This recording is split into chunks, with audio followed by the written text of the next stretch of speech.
Bienvenue sur Good Visa, le podcast Voyage. Aujourd'hui, on continue avec Nata et Vince. Dans cette deuxième partie, ils partagent leurs anecdotes les plus dingues.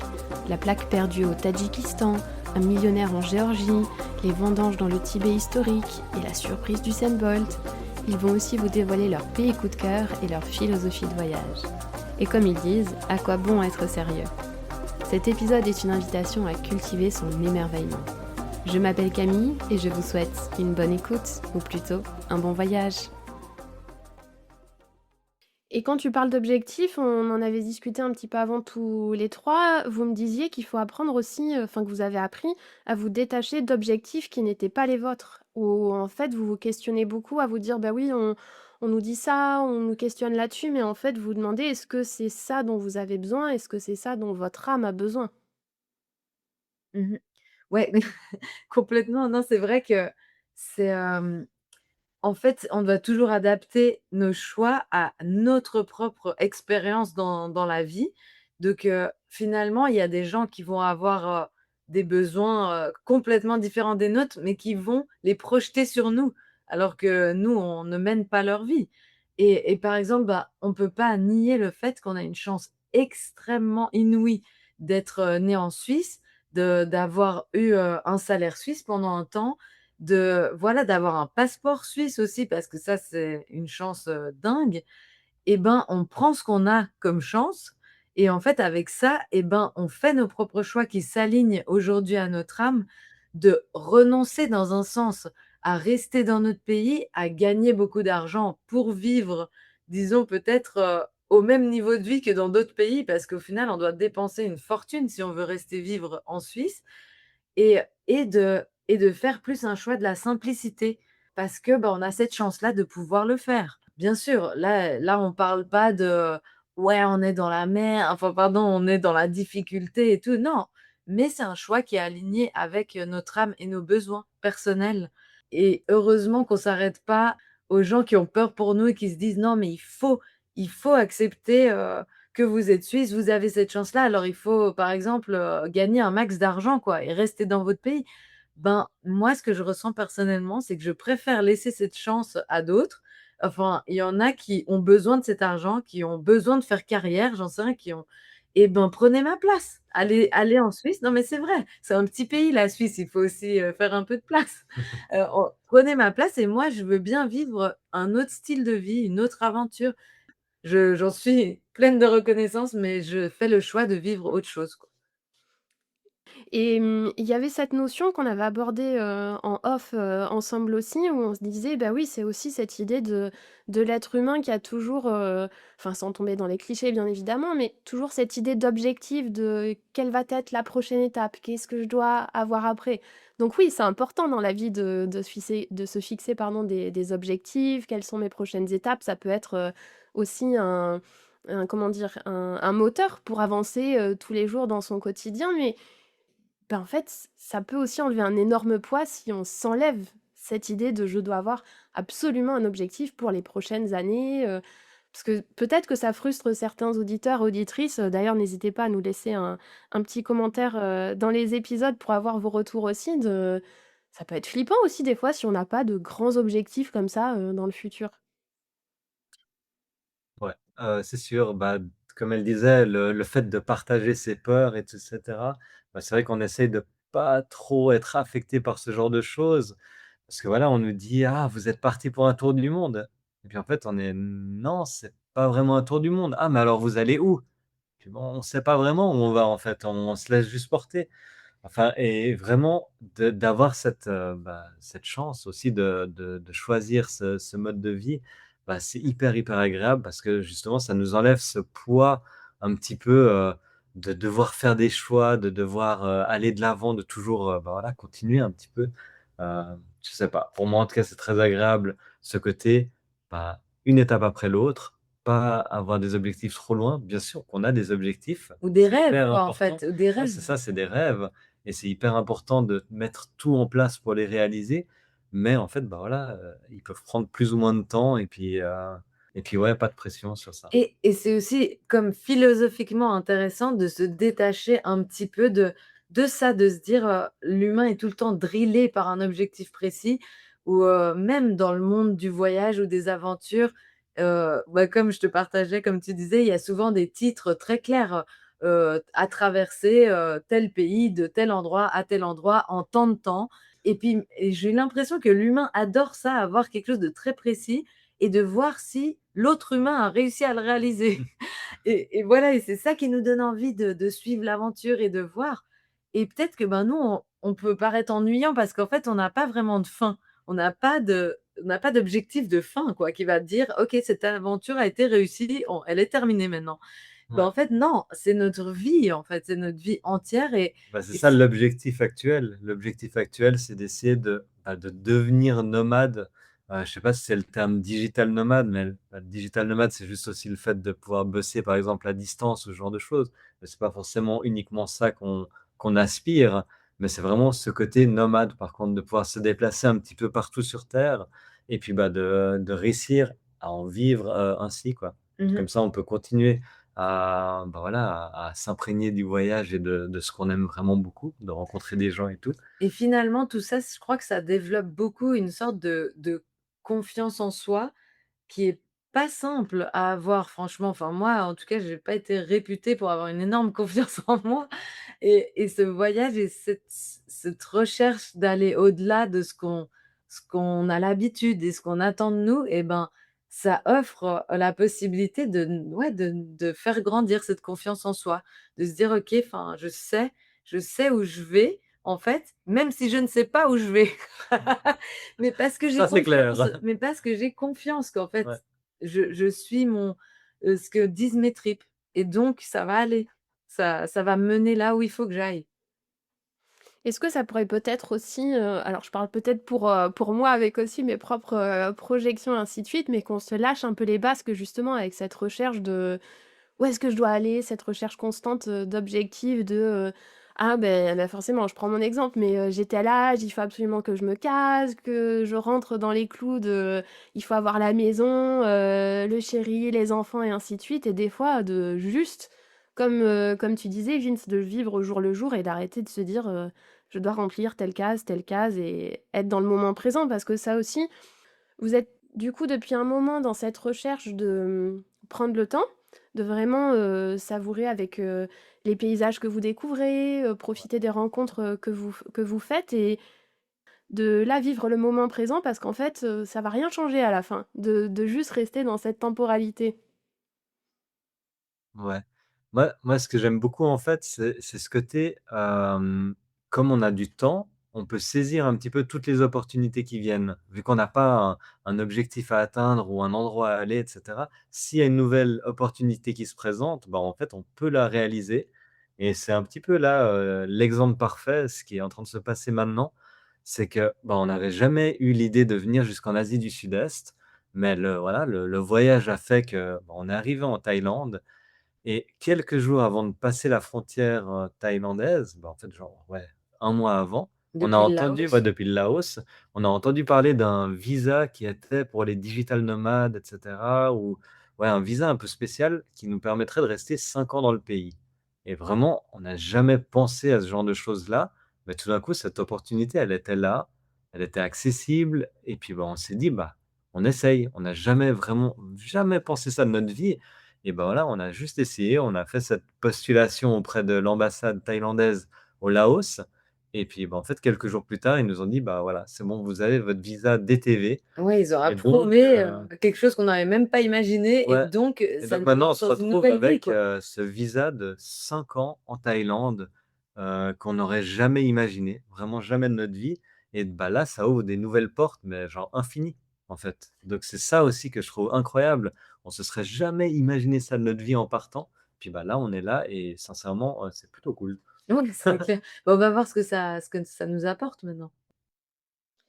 Et juste pour terminer sur cette idée de moment présent et de temps, vous le disiez déjà au début que grâce à cette aventure, vous donc en fait, ce voyage sans fin, vous vous rendez compte que le temps, c'est notre bien le plus précieux. Ouais, c'est sûr que en fait, on s'est rendu compte qu'en partant de chez nous et ben, on pouvait vraiment donner du temps aux gens avec qui avec qui on fait ces échanges ou que ça peut être, juste des rencontres spontanées aussi. Tout à coup, on rencontre quelqu'un qui a envie d'en apprendre plus sur nous, sur notre voyage et ensuite, ben, on va chez eux, ils nous invitent et on peut rester chez eux et en fait, c'est des choses qu'on vit tellement rarement quand on est chez nous. Parce que même avec nos amis ou nos familles, ben, on a tous tellement de choses à faire que finalement on va passer une soirée, un repas ou une journée si on a de la chance, le week-end ensemble.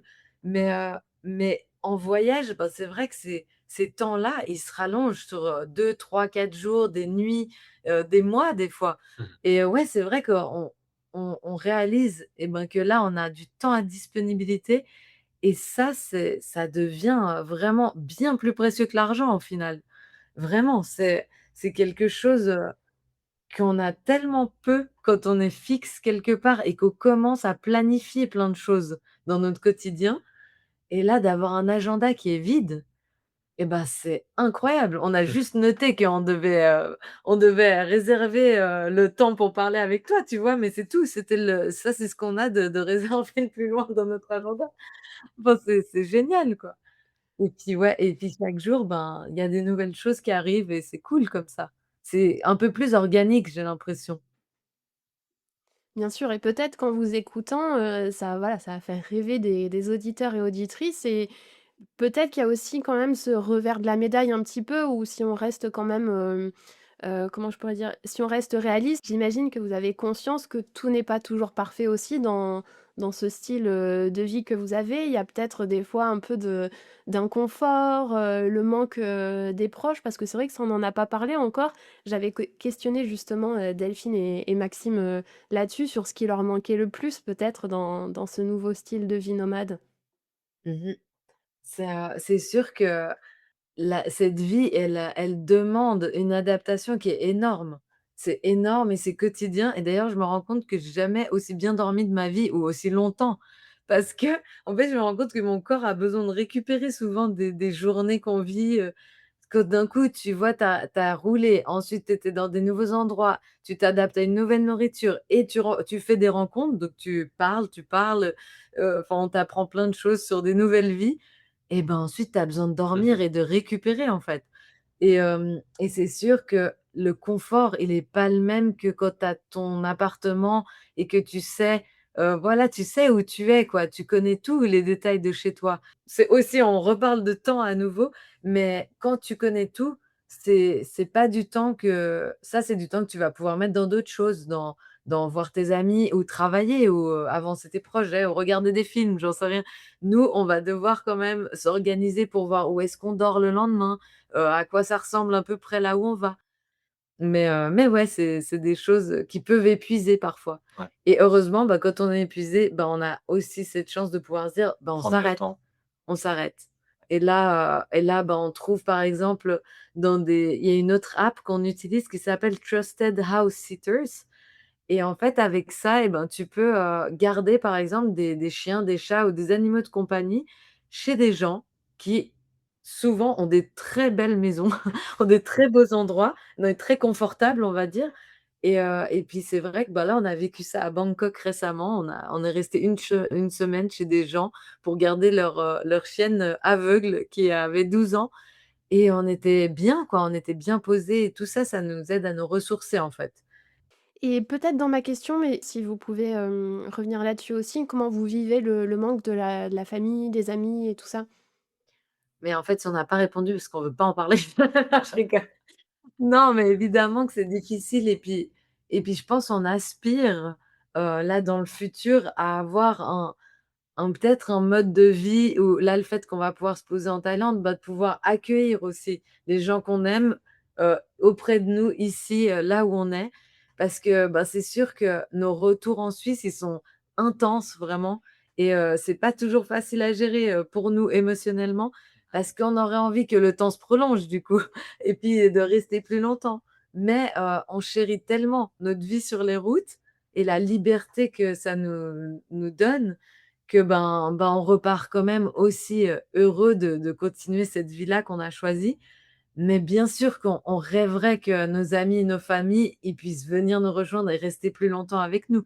Ça s'est produit quelques fois, Mais à moto et le fait qu'on prévoit jamais nos étapes, bah, c'est difficile pour les gens de savoir où on va être, combien de temps donc voilà, c'est je pense qu'on aspire dans le futur à peut-être, être un peu plus posé et pouvoir accueillir les gens, plus longtemps auprès de nous. Donc on profite du podcast pour dire qu'a priori, on devrait être en Thaïlande en 2030, donc venez nous rejoindre, venez.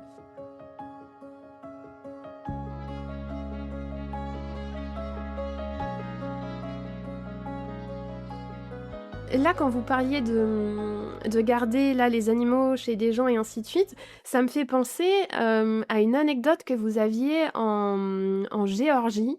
Si vous pouvez nous raconter où vous vous êtes retrouvés, hébergés par un millionnaire mystérieux. Parce qu'aussi dans toute cette aventure que vous partagez sur les réseaux depuis 4 ans, j'aimerais bien qu'on revienne sur, le pouvoir en fait des réseaux sociaux dans votre aventure. Parce qu'il y a quand même pas mal, d'anecdotes, assez croustillantes, dont celle-ci en Géorgie. Ouais. Je crois que vraiment un des trucs qu'on aime le plus avec les réseaux sociaux, c'est le fait de pouvoir passer du virtuel au réel et c'est à peu près ce qui s'est passé. On va dire je dis à peu près parce que l'histoire, est que, je sais pas, un jour, j'avais posté des photos sur un groupe Facebook de motards en Turquie et un gars m'avait mis un commentaire, «Les gars, si vous venez un jour en Géorgie, je peux vous héberger». 3 petits points. OK. Nous, on note le nom comme ça, on le remercie, mais on oublie. On passe 2 mois à voyager en Turquie, enfin vraiment super cool, on adore ce pays et puis vraiment le jour avant de passer en Géorgie, on se dit: «Ah mais il y avait ce gars random là qui nous avait écrit ce message, pourquoi pas le contacter?» Et donc c'est ce qu'on fait et là, le gars nous répond tout de suite: «Passez la frontière, allez à cet endroit, mes hommes vont s'occuper de vous» ou quelque chose comme ça. Tu sais, un message un petit peu, genre mi-effrayant, intéressant. Enfin vraiment, on se dit: «Bon, bah, qu'est-ce qui peut arriver?» Bon, on essaie de toute Faut façon, quoi, essayer il faut quoi. essayer, ouais. Et puis, bah, en fait, vraiment du moment qu'on a passé cette frontière, du moment qu'on a rejoint, Un ce groupe un d'amis. groupe d'amis, bah, en fait, la Géorgie s'est ouverte à nous et s'est transformée. Et on a eu un accueil, mais qui était tellement chaleureux et tellement gentil de la part de cette communauté motarde, géorgienne, qui était incroyable. Vraiment, ils nous logeaient dans une maison de motards, si on avait besoin de la moindre chose, vraiment, ils avaient un groupe, ils écrivaient un message, la pièce arrivait le jour même. Pour On la veut moto, payer, voilà, enfin, pour la c'est moto, on veut payer pour, ils nous disent: «Non, non, non, vous payez pas». C'est pareil pour les restaurants, vraiment, on nous invitait partout. à Et manger. vraiment cette première soirée, je sais pas, ils nous ont invités dans un premier restaurant, puis dans un deuxième et la soirée, elle s'est terminée sur un bateau pirate à boire du champagne avec un gars qui était déguisé en Jack Sparrow et qui tirait des boulets de canon, à Batumi. Ça voulait vraiment rien dire du tout. C'était incroyable. C'était totalement improbable et vraiment, ouais, c'est des souvenirs incroyables Et ça, et c'est aussi n'empêche la le côté un peu, spécial de la moto, parce que dans le monde entier, il y a des communautés de motards et c'était la première fois qu'on a vécu un tel accueil de cette communauté-là. Mais c'est vrai que partout, quand tu roules et que tu croises un motard, tu vas lui faire des saluts de motard, enfin, tu te sens que c'est ta famille, quoi. voilà, tout ce début qui est assez incroyable et donc après on lui redemande: «Mais où est-ce que tu nous as dit que tu pouvais nous héberger?» Et là, en fait, on apprend que le gars est propriétaire de tous les hôtels 5 étoiles de Géorgie. Donc il nous dit: «Ah bah, en fait, vous pouvez aller», ça s'appelait les Ambassadori, ces hôtels. «Donc vous pouvez aller à Ambassadori, il y en a un là, là, là, là, là et cetera. Vous me dites juste à l'avance et moi j'appelle la réception et c'est bon». Et donc en fait, on est allé dans 2 de ces hôtels Ambassadori où on débarque avec nos habits crasseux, pleins de boue, notre Parce moto qui que est ouais, parce que dégoûtante le 1er, on vraiment. avait dû vraiment faire une piste vraiment Ouais. compliquée pour y arriver. Bah, c'était un resort qui était dans la montagne. Alors on était en été, donc c'était assez boueux et tout ça. Mais donc on arrive dans cet hôtel, 5 étoiles avec le spa, les gens qui nous regardent un peu bizarre au début. Quand ils comprennent qu'on est invité par le patron, bah, tout d'un coup, on est dans la suite, C'est top. présidentielle, on a une bouteille de vin offerte. Pareil après dans la capitale aussi, où là, on arrive dans cet hôtel, mais genre encore plus fou que le premier. On garde notre moto boueuse à côté de voitures de luxe et on n'y croit pas, quoi. Et en Et fait, on se dit: «Mais c'est bizarre, quoi». Enfin, c'est une telle générosité et cet homme, on le connaît, ni d'Ève ni d'Adam, quoi. On l'a jamais vu et il se passe tout ça et on commence à avoir presque peur d'accepter tout ça parce qu'on se dit: c'est étrange quand même». Est-ce qu'il va nous demander quelque chose en échange à la Ouais. fin ou pas? Mais finalement, on suit le flow et on lui demande de le rencontrer pour pouvoir le remercier en personne et bah, malheureusement, il nous dit qu'il est en voyage à l'étranger, qu'il n'était pas en Géorgie, en fait et donc on l'a jamais rencontré. On lui a juste fait une vidéo de remerciement et ben, on a passé la frontière de la Géorgie et on s'est dit: «Ben, on s'est retrouvés, en Arménie» et finalement rien ne s'est produit de mauvais, quoi. Enfin, on se dit: Bah, que du bon. «Vraiment, c'était une énorme, extrême générosité que dont on se souviendra toute notre vie» et on espère pouvoir, rendre l'appareil un jour. Je sais pas si un jour il est quelque part et qu'on est là, ben, qu'on pourra l'accueillir chez nous. Ça sera pas l'ambassadoriat, mais Ce sera pas les mêmes standings. mais vraiment, ouais, ça, c'était un acte de générosité qui nous a extrêmement marqués, quoi et comme quoi, rien n'est impossible dans la vie. On Mmh. croit que, voilà, atterrir dans ces hôtels, ça sera impossible parce que nous, c'était ce qu'on se disait et d'un coup, il y a notre ange gardien qui débarque de la Géorgie et qui nous offre ça et on se dit: «Waouh!» enfin, c'était une expérience incroyable. Ouais, une autre expérience vraiment un peu de générosité qu'on a eue, c'est quand on est arrivé en Chine, on a eu le contact d'une personne, qu'on ne connaissait pas de nouveau et en fait qui nous a mis en contact, de temps en temps avec, pas mal de gens autour et ben, il nous a dit: «Si vous passez dans le Sichuan, dans le Tibet historique, j'ai une amie au cas où, qui habite là-bas depuis quelques années, elle peut vous héberger, elle fait son vin et cetera» et en fait, on s'est retrouvés donc 2 fois chez cette, dame qui est française, expatriée dans le Tibet historique depuis 14 ans et bah, qui a une vie totalement incroyable et la dernière fois qu'on est allé la rejoindre, c'était, bah, pendant la période des vendanges. Donc on l'a aidée, à faire ses vendanges et à mettre en bouteille et à récolter le raisin et cetera. Enfin, c'était assez incroyable. Et Heu, c'était trop fou de rencontrer aussi, bah, une toute petite communauté, de Français expatriés là-bas, qui nous ont accueillis, hyper chaleureusement et justement qui nous ont fait découvrir que, bah, en Chine, il y a tout un monde du vin qu'on connaissait pas du tout et moi, je suis née dans les vignes, vraiment. En Suisse, je suis née dans les vignes et donc et c'était très, très drôle parce que jamais dans ma vie, j'ai fait les vendanges ou, j'ai fait du vin, quoi et là, d'un coup, on est dans le Tibet historique et en fait, on participe au tout le processus et je découvre ça là-bas, quoi et jamais dans ma vie, j'aurais imaginé découvrir ce monde-là aussi loin de chez moi. Enfin, ouais, c'était, incroyable, quoi, vraiment. Et vraiment, je me dis, on pourrait en parler des heures là, de toutes ces anecdotes que vous avez. Moi, je pense aussi à celle de la fameuse plaque de moto aussi. Ah ouais, ça, c'était ouais, une sacrée anecdote qu'on a eue, dans le Tadjikistan où, il y a une route très fameuse qui va de Douchanbé, la capitale, jusqu'à Osh, une ville donc du Kirghizistan. Je crois, c'est environ 1 200 kilomètres de pistes, en altitude vraiment, assez challenging. C'est une des routes les plus hautes du monde et ça s'appelle le Pamir Highway.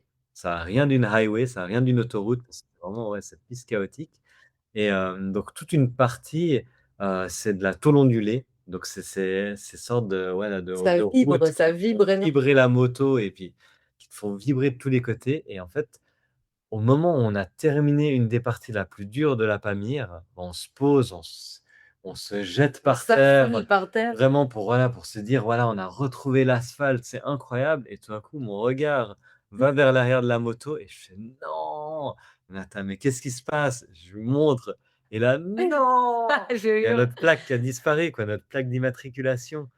Mais c'était vraiment un truc où on est genre: «Non, non, non, on n'a pas envie de revenir en arrière». c'est La l'enfer. piste, elle est vraiment difficile et on n'a pas l'énergie de revenir en arrière et de la retrouver, Et quoi. c'était tellement de sable et de poussière qu'en fait, ce serait quasiment impossible de Voilà. la retrouver. Parce qu'elle serait certainement recouverte de toute la poussière qu'on a laissée en roulant, quoi. Donc voilà, on a fait le choix de dire: «Bah, voilà, on la laisse, on va trouver une solution». En attendant la solution, c'est de rejoindre la prochaine ville, d'essayer de fabriquer une fausse plaque d'immatriculation. Donc là, on trouve un gars qui a chez lui, comme ça, qui nous découpe une sorte de tôle ondulée en alu. Il a vraiment que des outils, très basique, on va dire. Vraiment, il coupe ça avec un couteau, il a un marteau, la plaque, elle est vraiment, elle ressemble à rien, mais elle est magnifique, quoi. On lui donne exactement les trucs. Ensuite, Nata, bah, elle on fait un chablon avec une sorte de vieille boîte de céréales, on peint ça, nos numéros de plaque. Il faut s'imaginer une ville à plus de 3 000 mètres qui est C'est vraiment 4 000, hein. très reculée et il y a presque rien. Les magasins, c'est dans des containers qui sont posés comme ça au centre-ville, quoi. Ouais. Enfin, et c'est même pas vraiment une rue, quoi. Donc voilà, on fait cette fausse plaque, finalement on la refait encore une fois et là on se dit quand même, il faudrait en tant un bon réflexe de Suisse, on se dit: «Mais on va passer quand même à la police pour dire: "On a perdu notre plaque, est-ce Pour qu'on peut déclarer. laisser, nos coordonnées si quelqu'un la trouve?" Et vraiment, on explique ça à la policière qui ne comprend pas notre démarche. Elle est vraiment: «Mais vous voulez que j'appelle la frontière?» parce qu'on devait passer le lendemain, la frontière du Kirghizistan. Là, on lui dit: «Non, non, non, vous en faites pas besoin d'appeler la frontière. Regardez, on a fait une fausse plaque». Je suis en train de montrer à une personne officielle du gouvernement, genre: «Regardez, j'ai fait une fausse plaque». Et là, en fait, elle nous regarde en se marrant, mais elle nous dit: «Mais elle est trop belle votre fausse plaque, elle est Elle trop dit: bien». «Bravo, vous avez». Vraiment, vous pouvez passer la frontière, il y a aucun problème. Personne ne sait à quoi ressemble une plaque suisse. Mais du coup, il dit: «Pourquoi vous avez besoin de moi?» Elle comprenait pas et en fait, c'est que nous, on voulait juste une déclaration de perte pour si jamais envoyer en Suisse au cas où, Ouais, enfin voilà, bon, bon, et en fait, eux, ils faisaient pas ça. Donc en fait, on était là: «Vous savez quoi, en fait? ouais, C'est tout rien, bon, on n'a oubliez, rien besoin, en oubliez fait, on tout. repart». Et donc le lendemain, après, bah, on est allé passer cette frontière du Tadjikistan au Kirghizistan. Bien sûr que personne ne remarque rien de notre fausse plaque. Et Heureusement. la chance fait qu'on regarde nos rushs vidéo de la caméra qu'on avait et donc on peut identifier exactement où on a perdu la plaque. À plus ou Bah, moins, ouais. disons, on va dire dans un rayon de 2 ou 3 kilomètres. Et donc on poste ça sur, des groupes Facebook de voyageurs et des groupes WhatsApp et en fait, je crois 5 ou 6 jours plus tard, on reçoit un message d'un couple hollandais qui nous dit: «Hé les gars, on vient de retrouver votre plaque». À la base, ils l'avaient récupérée parce qu'ils la voulaient en souvenir, parce que ces gens avaient l'habitude de voyager en Valais. Donc c'était une coïncidence en plus de dingue. Ils se sont dit: «Ah, une plaque valaisanne au milieu du Tadjikistan, on la garde, on la met dans le van». Et en fait, bah, un jour plus tard, ils voient notre message de De de WhatsApp. de WhatsApp et ils se disent: «Bon, bah, on va quand même leur rendre» et donc voilà, quelques semaines plus tard, on s'est retrouvés à Osh, la fin de la Pamir Au Highway, Kirghizistan. au Kirghizistan et là, ils nous ont rendu notre plaque. Donc maintenant, on a ces 2 plaques avec nous au cas où. Mais c'était quand même lunaire parce que jamais personne n'aurait pu imaginer que quelqu'un nous rendrait cette plaque, quoi, un jour, Ouais. et en si peu de temps, en même temps. Waouh! Et pour l'anecdote finale quand même, cette vidéo, on l'a postée sur Instagram et elle a fait un petit peu plus de 6 millions de vues, donc elle est devenue super virale et on a eu des personnes, qui ont commencé à nous suivre de cette vidéo, dont Usain Bolt, genre, l'homme le plus rapide du monde, qui a commencé à nous suivre. On ne sait pas trop pourquoi, mais il a dû apprécier la vidéo et donc là, on a revérifié encore maintenant, genre 2 ans après, Usain Bolt nous Il suit nous suit toujours. toujours. C'est très. C'est incroyable. Et d'ailleurs, en parlant de moto, vous pourriez peut-être nous expliquer pourquoi Falcor? Parce que c'est vraiment tout un emblème, cette moto aussi, qui est décorée et ainsi de suite. C'est vrai que Falkor, ben, pour ceux qui savent peut-être, ça leur rappelle un film qui s'appelle «L'Histoire sans fin». Il est allemand à la base, dit «Unendliche Geschichte», Oh là là, et attention. Et en fait, il est assez flippant comme film, mais c'est quand même un film pour enfants qui parle d'un jeune qui trouve un livre magique dans lequel il y a le monde de Fantasia qui se fait absorber par le néant. Et en fait, la symbolique de ce film raconte que si les enfants cessent de rêver, et ben, en fait, le néant va détruire ce monde de rêve et tout anéantir sur son passage. Et Falkor est là, c'est un dragon un peu poilu, un peu bizarre, qui ressemble à un chien en fait, ou à un Furby selon d'autres personnes, et qui va aider, ce héros à aller sauver le monde de Fantasia, et tout en douceur, et en fait, ben, vraiment il le porte sur son dos et il l'accompagne dans ses quêtes. Et vraiment pour nous, quand on a vu, Falcor, enfin notre moto qui est blanche quand même, principalement blanche et noire, et ben, c'était quasiment instantané qu'on s'est dit: «Mais en fait, on va l'appeler Falcor parce que ça va être notre dragon de la chance». Le signe astrologique, chinois de Vin, c'est dragon aussi, donc je sais pas, ça nous a un peu il y a des parlé ça. connexions un petit peu. Ouais, et en fait, vraiment, c'est le rôle qu'il joue intégralement depuis qu'on l'a. On a l'impression qu'il nous porte vraiment chance et qu'il nous mène justement dans ces différentes quêtes qu'on connaît pas en avance, quoi, mais qui se déroulent au fil de ce voyage. Et c'est pour ça aussi qu'on aime l'appeler, que c'est notre histoire sans fin. C'est une sorte de voyage sans fin. On vogue, dans la vie, sur le dos de ce dragon. Et on n'oublie pas de rêver. Ouais, et puis le message qu'on a envie de transmettre, c'est ça, c'est qu'en fait, oui, on a 38 ans, on est des adultes, Mais une chose extrêmement précieuse à nos yeux, c'est de nourrir cet enfant intérieur qu'on a tous à l'intérieur de nous et qui ne demande qu'à exister, en fait. Et il y a pas de mal à le faire parce qu'en fait, à quoi bon être sérieux, tu vois? Ça revient à quoi bon être sérieux vu que le but c'est de profiter quand même de la vie, laquelle on a été, voilà quoi, qui nous a été offerte quoi. Donc soyons adultes, oui, mais juste pour se permettre de vivre, une vie, belle, joyeuse, de partage, de rêves et d'aventures quoi. C'est un peu notre message le plus important et c'est grâce à Falcor qu'on peut le propager. Parce que, même si vous le voyez pas toujours, il vole.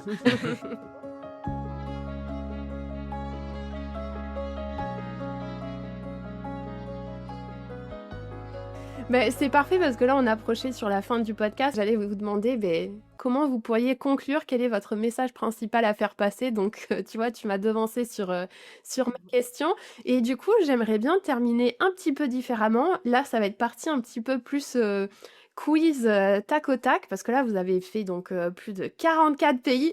Mais, si on fait un exercice où, je sais pas, voilà, vous fermez les yeux et on repense à cette première année Suisse-Maroc, quel est le pays ou le souvenir qui vient tout de suite de cette première année? Pour moi, Maroc. Ouais, je sais pas, c'est l'endroit où on a fait le plus d'échanges de services. C'est l'endroit où on a senti aussi le dépaysement pour la première fois, vu qu'avant c'était l'Europe. C'est ouais, c'est l'endroit où ouais, l'aventure un peu commençait. En même temps, on était dans une direction, mais on savait pas trop où on allait. Donc c'était vraiment une sorte ouais, d'introduction au voyage. C'est comme ça qu'on a terminé notre première vidéo dès 1 an. C'est vraiment en disant que cette première année était un apéro savoureux, qu'on se réjouissait juste de la suite, quoi. Et toi, Nota? Non, mais c'est qu'en fait, chaque rencontre a été incroyable. Dans les Pyrénées, pour moi aussi, c'était le tout, tout, tout début du voyage. Mais pour moi, ça m'a donné des ailes, cette expérience de 2 mois d'échange dans les Pyrénées qu'on a pu atteindre grâce au fait qu'on était avec Falcor aussi. Parce que c'était une piste pour rejoindre leur maison au milieu de la montagne. Sans Falcor, ça a été beaucoup plus compliqué. Donc, tout ce combo-là m'a montré qu'on avait fait le bon choix, qu'il y a des gens qui ont une générosité énorme, qui ont tellement à partager, qui reçoivent aussi ce qu'on peut nous partager. Enfin, c'est ouais, ça, c'était aussi pour moi une expérience magnifique et des projets de voir qu'il y a des gens, d'un coup, ils ont envie de rénover un mas, énorme dans la montagne et qu'ils le font, quoi. Donc impossible n'est rien. Que c'est beau. Et pour la deuxième année entre Maroc et Roumanie, peut-être un pays qui vous a surpris? Ben, moi, la Roumanie, parce que j'avais pas mal de préjugés et d'appréhensions. Voilà, enfin, en Suisse, il y a beaucoup de gens qu'on appelle roms et que moi, dans ma petite tête, je m'imaginais qu'ils venaient de Roumanie et puis voilà, j'appréhendais tout ça et en fait, heureusement qu'on y est allés parce que ça m'a beaucoup changé ma vision de ce pays qui est magnifique, qui a tellement de choses à offrir et qui, oui, a des populations différentes dans son pays et qui sont en fait, hyper intéressantes et c'est pas, ce qu'on voit nous, dans nos pays à nous, en Suisse, en France, tu vois, en Allemagne ou tout ça, enfin, c'est différent, quoi. Donc j'ai beaucoup aimé, un peu dépasser cette peur et voir tout ce que ce pays avait à offrir, en fait. Mmh. Roumanie aussi, mais bah, vu qu'elle a déjà répondu, j'aurais envie de dire peut-être Slovénie. Ouah, peut-être Slovénie, allez, Roumanie. Slovénie, ouais. C'est vraiment, bah, un endroit où on a eu des rencontres vraiment magnifiques, vraiment plein de gens qu'on a rencontrés là-bas et une nature qui était vraiment trop belle où c'est super, je sais pas, cliché, mais on roulait, on posait le hamac au bord d'une rivière, on allait se baigner. Enfin, c'est tout des trucs de nature qui C'est étaient hyper trop vert. paisibles, ouais, super vert, les gens super gentils, la nourriture est bonne. Enfin, vraiment, c'était un petit peu, bah, notre entrée aussi dans les pays des Balkans. Des fois, ils la Ouais, considèrent pas dans les l'Islande. Balkans, dans les ouais, les Balkans, mais vraiment, c'était une entrée en matière qui était magnifique. Ouais, ça, c'est sûr que c'est absolument magnifique et ce voyage m'a permis de me rendre compte que j'ai plus d'affinité quand même avec les paysages, très verts comme ça, où il y a de l'eau et puis des arbres et un peu moins avec les paysages désertiques. Donc pour moi, c'était, vraiment une explosion de couleurs, cet endroit est hyper rafraîchissant. Mmh. Donc j'ai adoré, découvrir ce nouveau pays. Ouais. Et après, ben, dans les Balkans, il y a juste quand même aussi, j'avais envie de parler du Kosovo. Pour moi, ce tout petit pays, le Kosovo, ben, c'était vraiment une énorme découverte. Il y a quand même beaucoup de Kosovars en Suisse et en fait, merci la vie qu'elle nous a menés là-bas parce qu'on a rencontré des gens exceptionnels d'un cœur, un cœur en or, vraiment, qui nous ont aussi justement invités chez eux. À peine on s'arrêtait, ils nous offraient à boire. Leur pays est magnifique, avec des Mmh. montagnes immenses, on il y a des routes en off-road complètement incroyables là-bas à faire en moto. Donc ça, c'est le paradis des motards, en mode ADV, tu vois? Des motos, tout terrain. Et waouh, enfin, ouais, ça, j'ai envie de le souligner parce qu'il y a des gens qui ont peur ou qui ne veulent pas aller là-bas, ben, repensez-y parce que ça vaut, 100 fois le coup de passer cette frontière et d'y aller, quoi. Ils sont trop accueillants les Kosovars et waouh, Ouais. allez-y. Trop bien et tu vois, moi, je connais très peu ce pays, donc ça me donne envie d'aller, creuser un petit peu plus aussi et donc tu parlais de paysages désertiques. Là, on est sur la troisième année entre Roumanie et Tadjikistan. Quel pays vous vient tout de suite? Moi, j'ai envie de dire Ouzbékistan, du tac au tac, parce que c'était donc, bah, toute cette route de la soie et l'imaginaire qui va avec, tu vois? Les livres que j'ai lus étant plus petit et cetera et en fait, l'Ouzbékistan, c'était, bah, toutes ces images. C'est ces villes mythiques comme Samarcande, comme Boukhara et Qui va? cetera, Khiva et c'est vraiment des paysages où tu te crois dans un film, dans un conte des mille et une nuits et puis tout d'un coup de rouler à moto dans ces petites ruelles et de se retrouver face à ces monuments en fait que, bah, j'avais vus dans des National Geographic ou des trucs comme ça, mais c'était une claque, mais monumentale quoi et j'ai tellement aimé me sentir dans ouais, dans ce conte quoi. Mmh. Ouais, Ouais, c'est clair. Et puis bon, après, il y a pour pas Afghanistan. parler du même endroit, c'était aussi, bah, la Turquie Ah pour ouais. les gens, pour la population, vraiment l'accueil, le waouh, c'était 5 étoiles, c'était 5 étoiles vraiment et surtout qu'on nous avait tellement, fait peur en Grèce, en fait, ils sont souvent les pays voisins, ils se critiquent les uns les autres et nous, on était restés 5 mois en Grèce, donc on a reçu beaucoup de critiques sur la Turquie. Donc une fois qu'on a posé le pied là-bas, en fait, on était là: «Houh!» En fait, ils avaient complètement tort et ces gens sont extrêmement gentils et le pays est magnifique. Donc Ouais. voilà, ça, c'était un gros coup de cœur. Mais en fait, il y a eu énormément de coups de cœur, la Géorgie, bah, on en a déjà parlé avant. L'Arménie aussi, c'est un petit pays, mais tellement beau et la Russie, c'était juste un peu plus rough, un peu plus dur parce qu'on a eu que 6 jours de traversée et c'est beaucoup de gens, avaient peur qu'on traverse, voilà, la Russie à ce moment-là. Mais on a beaucoup aimé aussi. Et puis, bah, il y a eu, le désert de Mangistau au Kazakhstan qui ça nous a comme réconciliés un peu avec les paysages du Kazakhstan qui étaient des routes droites extrêmement désertiques. Mais Ouais. tout à coup, on arrive dans ce parc national, naturel full désert, que du désert et il y a pas un arbre, mais on dirait qu'on est sur la lune, en fait et là, il faut se préparer quand même. Là, il faut préparer de l'eau, pour, 2-3 jours, il faut avoir de l'essence en profusion parce qu'il y a rien, quoi. Il y a Ouais, il y a rien rien, et mais il y a juste des paysages incroyables, ouais, tu te crois sur une autre planète. Ouais. on a pu partager ça avec des amis, c'était vraiment très chouette. Et sur la dernière portion du voyage, du coup? Là, Moi, la je Chine, là, je dirais la Chine, là. Chine et Taïwan. Ouais, Bah, bon, faut pas les mettre dans le même panier.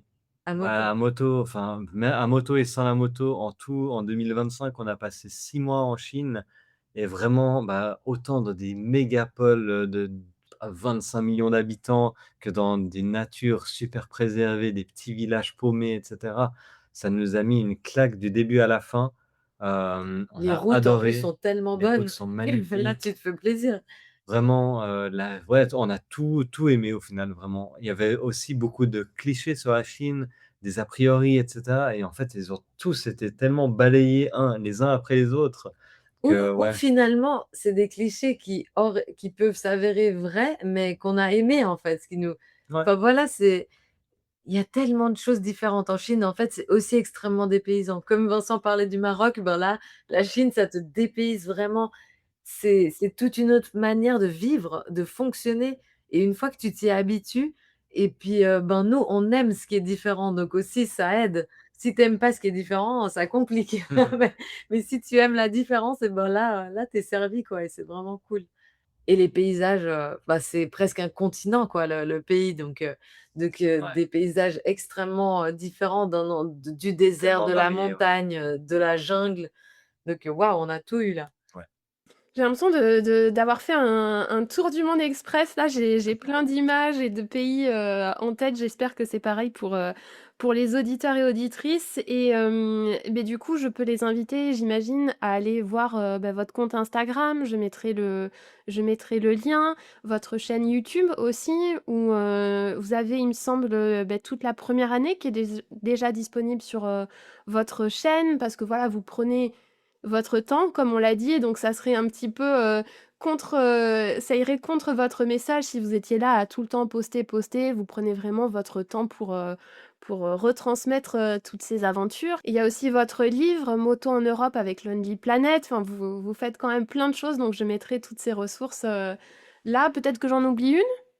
Il y a Polar Steps qui quand même est vraiment, là, si on a envie de voir quel a été notre itinéraire précis et même de savoir, tout ce qu'on a vécu dans chacune de ces étapes, ben, en gros, il y a tout Il y a dessus. tout, ouais. C'est comme un blog moderne avec la carte et toutes les photos et les récits de chaque étape. Donc pour les curieux ou ceux qui ont envie de s'inspirer pour leur voyage, bah, c'est vrai que le lien Polar Steps, il sera beaucoup plus complet que Insta et YouTube. Et en bonus, tu peux même retrouver, bah, le tour du monde de 2009, enfin vraiment Tous nos notre anciens voyages. transatlantique et cetera, l'expatriation en Inde, enfin vraiment tout est là-dessus. Trop bien. Bah, encore merci, je sais que j'arrête pas de parler de temps, mais d'avoir pris le temps. Donc oui, cet épisode, Bonheur d'avoir pris le temps avec toi, merci. parce que du coup là, j'ai vraiment l'impression qu'on voilà, qu'on a fait un tour du monde et en même temps non, c'est pas un tour du monde puisque c'est un voyage sans fin.